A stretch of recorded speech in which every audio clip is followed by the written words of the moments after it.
Fizik 1.4 Charge in a uniform electric field.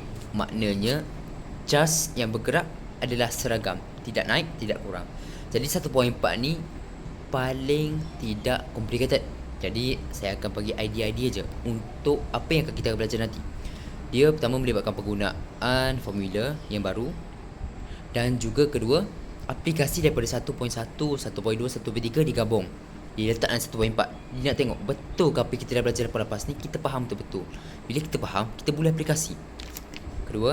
Ketiga, tambahan, dia juga aplikasi dalam satu topik apa yang kita dah belajar sekarang lepas, iaitu projectile motion. Dia melibatkan projectile motion.